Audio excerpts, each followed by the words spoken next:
check out our newest calendar release. Compare calendars side by side. What is the ability to compare calendars side by side? Well, this new feature update allows you to seamlessly view individual calendars side by side, making team scheduling and referencing others' schedules much more efficient. Why it matters and how this is going to help you in your business. This new feature is going to allow you to easily schedule team activities by viewing individual calendars side by side. It's going to make it possible to quickly reference and coordinate with any of your team members. The other thing I love about this is it's super easy. It's just a simple checkbox system that lets you choose which calendars to display.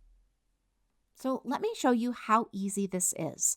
First, I'm going to have you click on Calendars in the left-hand navigation. And then when that upper navigation opens, I want you to make sure that you're clicked on Calendars.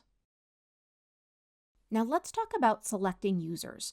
On the right-hand side, you're going to locate the Users section. Go ahead and click on that. Now you're going to have a little drop-down with all of the names of the people whose calendars you have access to. And you're going to be able to just check those boxes.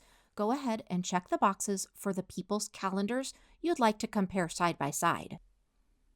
Now I'm also going to have you click on the Day tab. Now, this is going to open up all of the calendars that you previously selected side by side. We hope you enjoy this new feature. Let us know if you need any help at all.